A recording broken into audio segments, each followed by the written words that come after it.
Hello.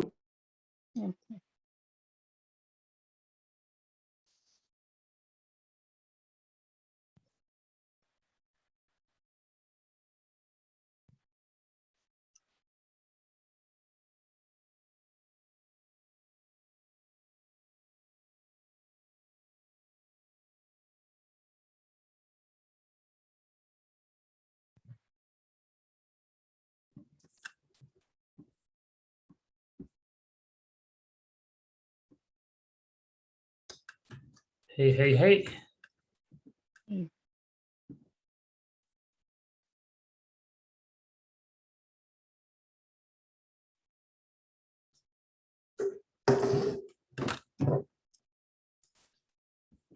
I think last time Ted was volunteering Anthony to help with the POC for Go for instrumentation.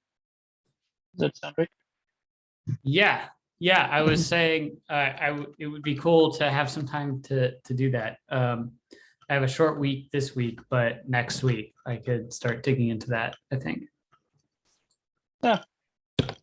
You can actually get hands-on on that. But That's Ted was my volunteering himself, not Ah. volunteering me. That I'm fine okay. with. yeah. Yeah, I sorry. was Yeah. hoping to have some time. Anthony, I know it was something you were also interested in, but I don't know what your schedule looks like. My schedule looks like a lot of collector code reviews and trying to get the collector to some semblance of stability. Yeah. I was interested in just trying to do enough to get a sense of what Anurag's proposal would look like in a language more like Go, and whether it could just be kind of the same thing or what. And so yeah. I have a short week this week. I'm pretty strapped. I'll probably have to cut out from the meeting early because I'm on some deadlines, but I'll be back next Tuesday, and my hope is to be able to actually write some code, which will be nice. Like it's been a while actually since I've been able to do that. You're not joining the Olympics. That's not the short week. No, Kidding. that Yeah. would be Yeah, because we have the next 2 days off to celebrate. I don't know, celebrate, but they moved holidays for the beginning of the Olympics. So normally no they'd be kidding. like November, but they're tomorrow and Friday instead. This is AWS did this or Japan. Japan did Yep. this? Japanese Okay. holidays, yeah. Are you in Japan? I thought you were in Australia. Yeah. No, you're in Japan. Oh, why did I think you were in Australia? Huh, that's really funny. Yeah, this whole time I thought you were in Melbourne or something like that. Yeah. I'm sure someone must be there. Yeah. When did you move to Japan? 15 years ago or so. Oh, awesome. Cool. Yeah. Rad. I've always wanted to go there. Yeah, now you have an excuse. Yeah. Yeah, exactly. Yeah. I want to go to Japan and then like eat my way across the country, basically. Yep. So yeah, that's on the list. I've like forgotten all of my Japanese though at this point, so I'll have to brush up.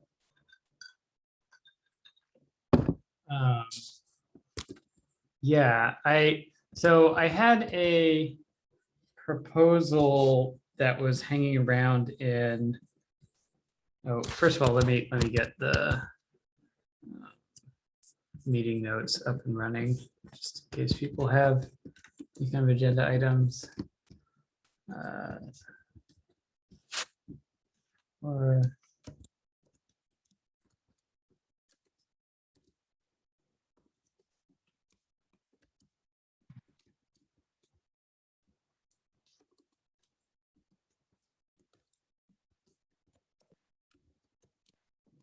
go.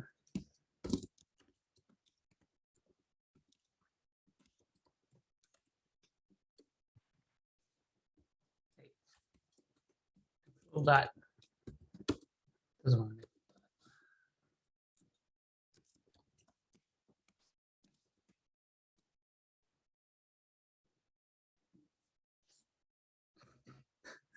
What's going? on this thing. There we go. That was weird.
Does anyone have agenda items they want to discuss or anything they'd like a review on?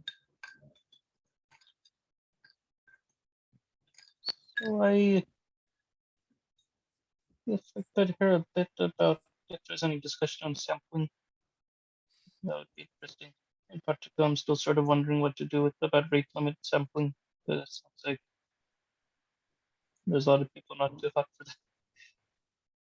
that. Rate limit sampling? Yeah, so I have one spec issue about rate limit sampling. I don't know if you have a chance to add that to the. This is like the kind of thing Jaeger has, where it's like Mhm. about a minimum. Jaeger and Zipkin and X-Ray, they all have it. So I think it's a pretty popular one. So Yeah, it feels like a gap if we don't have it, but there are some concerns about it not working well with metric extraction from spans because it's not a fixed rate. yeah. So there's this process report. Here, let me just bring it up. I wasn't able to make the spec meeting this morning, fortunately. But I have been going to the sampling SIG, so I'm happy to give a report back about that. But I had asked Josh to write up like a little summary, which he put in an issue. So I did read this. Yeah. Yeah, I was sort of wondering what that means for my issue about the rate limit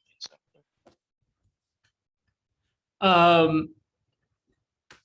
so I think, yeah,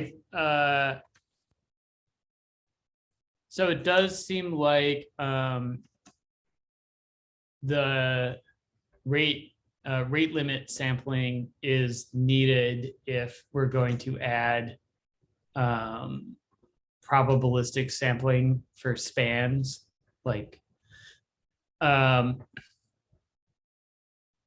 I feel like Josh has some ideas, but I think he's looking for feedback as to kind of like which way to go with the probabilistic sampling. So I think he'd like feedback on like, if you read through, he has like a very long OTEP on this, but it Right. comes down to, it's less of a like, I think we should do this. It's more of like a review Yeah. almost of the different possible solutions. I asked Josh Was my- Surrath.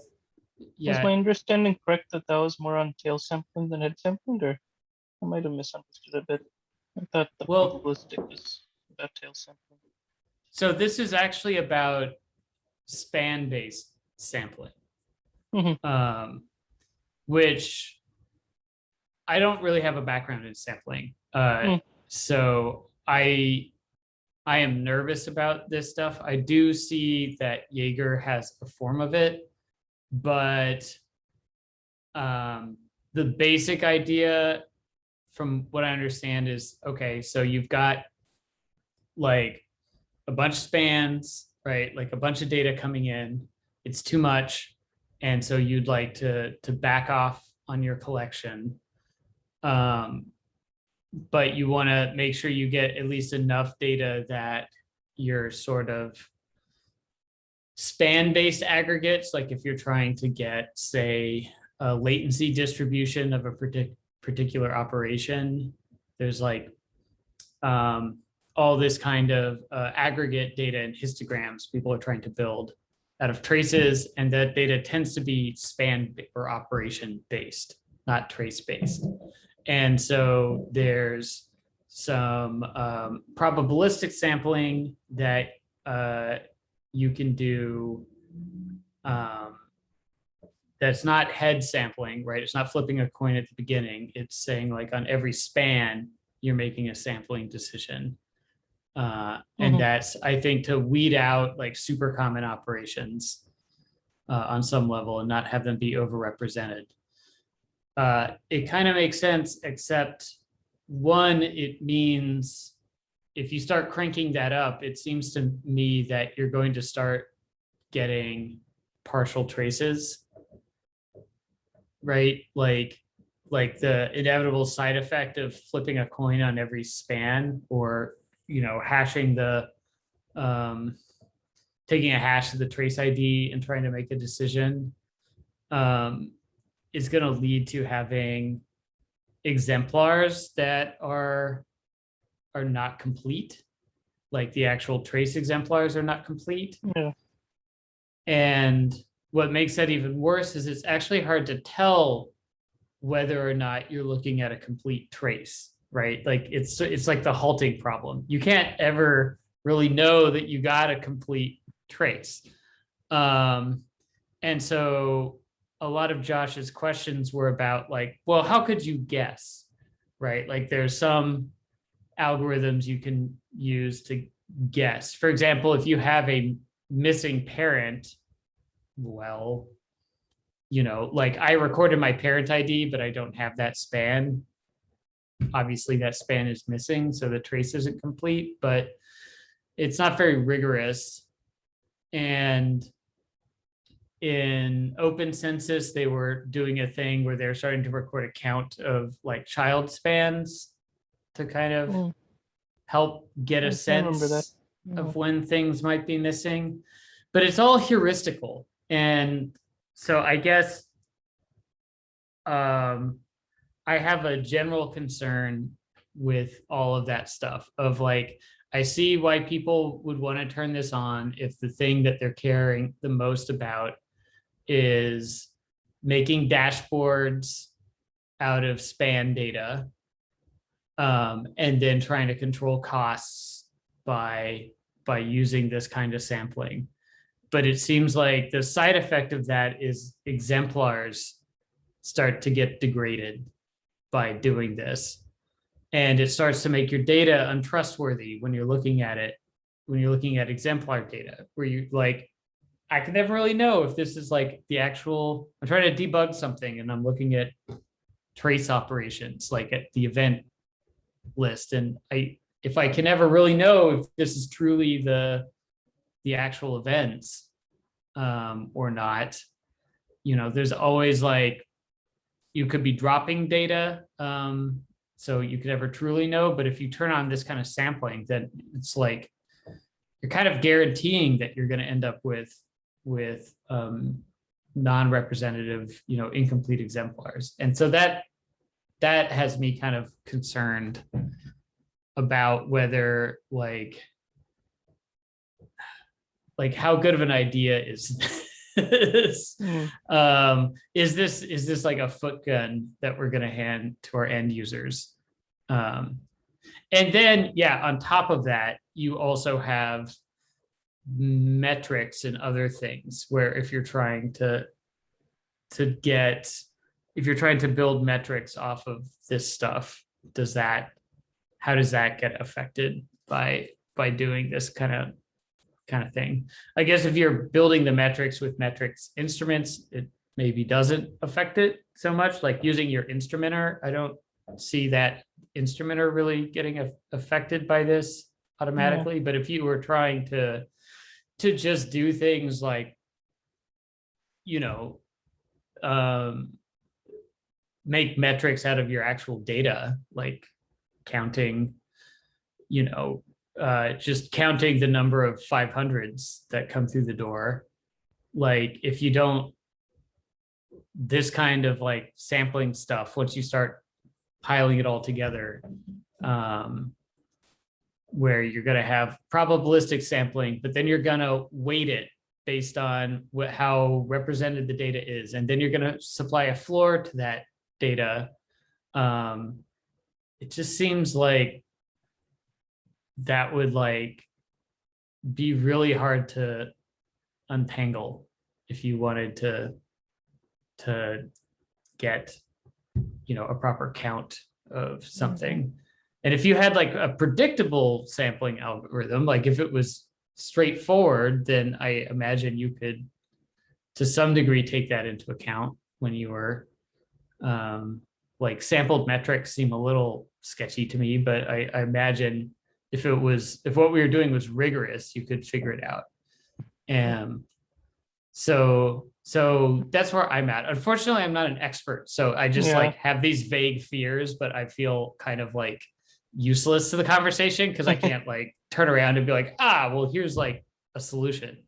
But I'm just kind of worried about taking a hodgepodge approach to this stuff. I particularly never worked with exemplars before, so I can't even imagine what the effect on those are. Yeah. On the flip side, it does sound like Jaeger and maybe Zipkin have this stuff in it.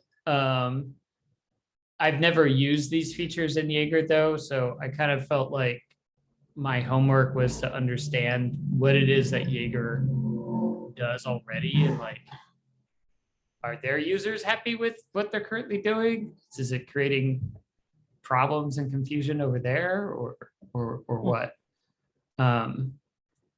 They do some of this stuff using like Dapper and Census and things inside of Google, but I'm a little concerned that those are situations where you've got people who are basically really smart, like, and have a lot of time on their hands and are kind of like super users of this stuff to some degree.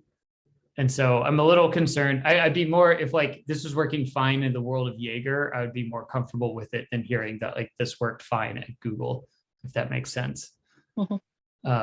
Because like, you're not implementing this over and over and over again at Google. You did it once, and then you've got like the same 5 people dealing with it. And I'm concerned about your average end user.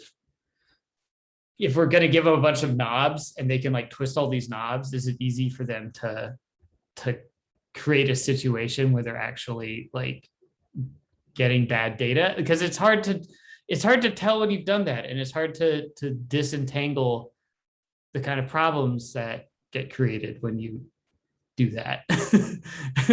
It's just really hard to reason about this stuff. So I'm a little nervous about having a system where we have like stuff for like one use case, but if you're trying to do another use case, then you shouldn't use this stuff because it will mess you up.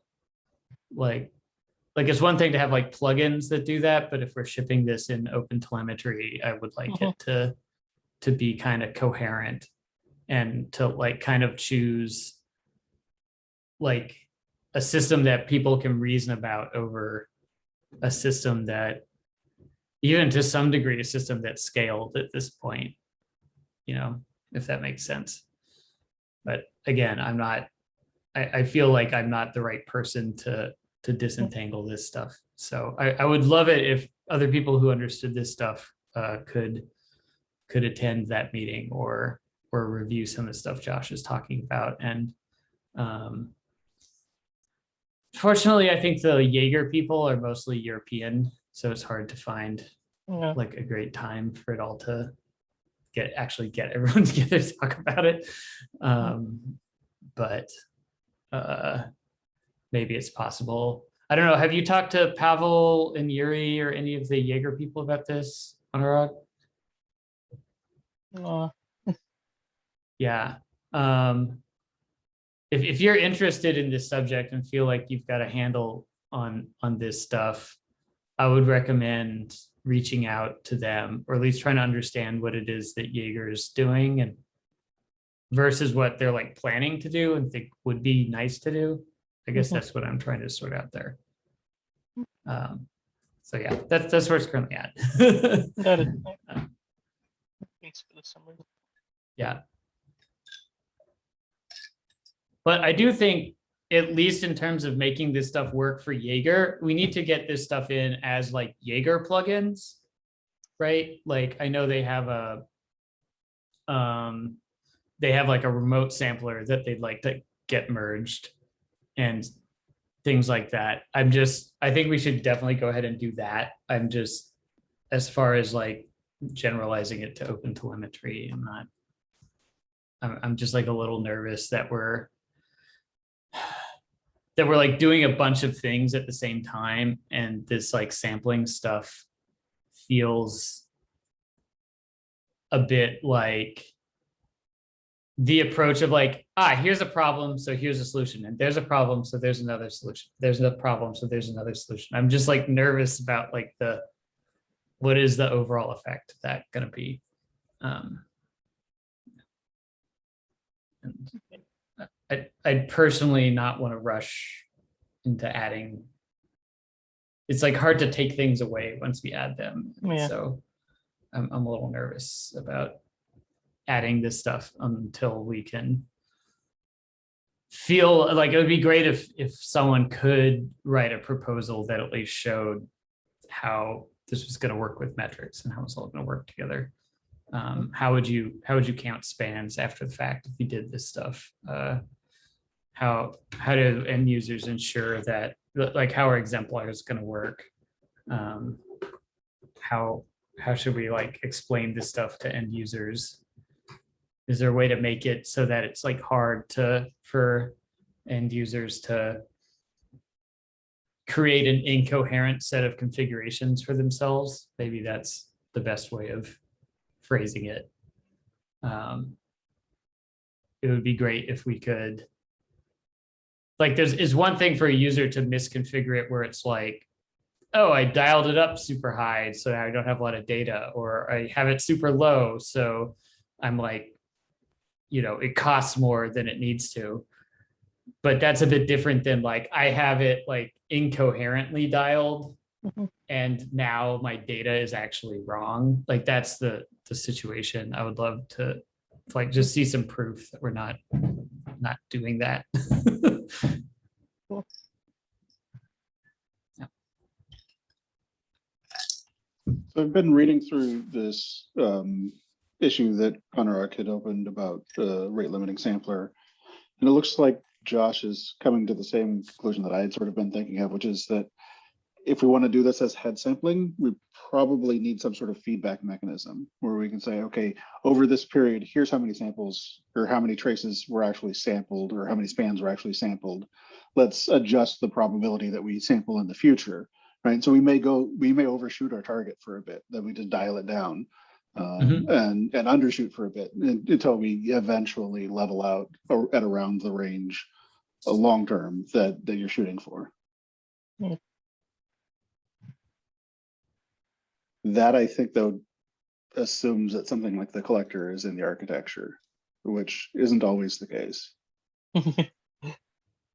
Yeah, You would have to have something that can aggregate those counts and give that feedback to the things that are doing the head sampling to say, okay, adjust your sample rate.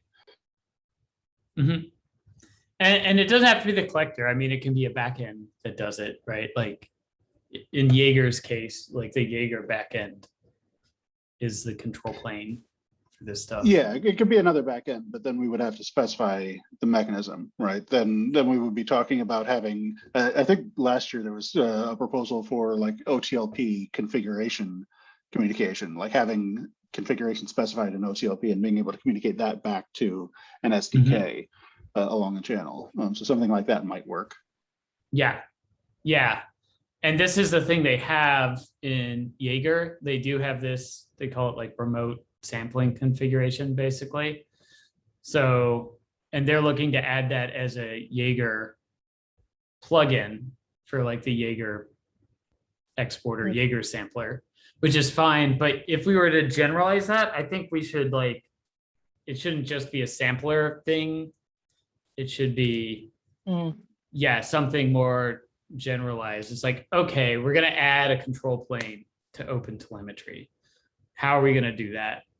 And I like the idea. It seems like the control plane model here is the like OpenFlow model, or like the network switch model, where you have all of the smarts are off in a brain somewhere, and all of the edges, like all of the clients, are dumb. All they do is like have rules and then have a way of receiving new rules, and then they just do what the new rules tell them to do. So just a way to have their configuration updated live, essentially. That might be sampling, but I'm sure there's all kinds of other things people would want to configure without having to reboot these things. So yeah, a general purpose way of sending updated configuration to SDKs would be cool. But it's kind of like a can of worms again. Now you have like, you know, the most secure, the SDKs are super secure right now because they don't have any live updating capabilities. So, you know, it's a little hard to like blow yourself up with them right now. As soon as we add something like this, it's going to be easier to do that. But again, this is something Jaeger's already doing. So I kind of wonder if we can look at what Jaeger's done, and if they're happy with it, just do that. So I don't know. Have you looked at this stuff, Anthony, or anyone else on the call? Have you looked at this kind of like dynamic updating kind of control plane stuff? Not in depth, no. Like I said, I just remember there was a proposal, I think it was last year, by some AWS interns for how to use, I think they proposed using OTLP as the carrier for configuration data. So I looked at that, but it was all a bit over my head at the point. And it got dropped, so haven't really thought about it much since then. Yeah, I think also like I would guess maybe people were presuming gRPC or something like that. If you're talking about using OTLP as the carrier there. But I definitely think it is reason, whether it's in the same channel or not, I do think the safer approach is that the endpoints reach out to get their configuration data, as opposed to the endpoints, the SDKs expose a port where anyone can come along and feed them new configuration data. I would want you to configure the SDK with here's where you go get your updates from. Right. Go collect those. And yeah, maybe let everything but that be updated as well, right? Yeah. Don't let the update service tell me to go to a different update service. Yeah, and then you can use service mesh and load balancers and shit to manage where they're looking for things. This is like you can like hose yourself with this approach. I've written schedulers and control planes and stuff, and so you know, like as these things schedule, the more and more things you have going, like poke to some source of information. So that's the flip side of having these things reach out instead of having them be reachable, right? Is they don't know when there's new information to be had, so they have to poll or otherwise establish a connection. So like that connection load just grows over time. But they're already talking to collectors, then they can get their information from the collectors. And you can end up with a tiered architecture that kind of manages that. So it's doable. It's just you can also get yourself into trouble if you're doing the approach of like you just have like a Jaeger server and all your SDKs poke the Jaeger server for their information, right? Like you can eventually hose yourself doing something like that.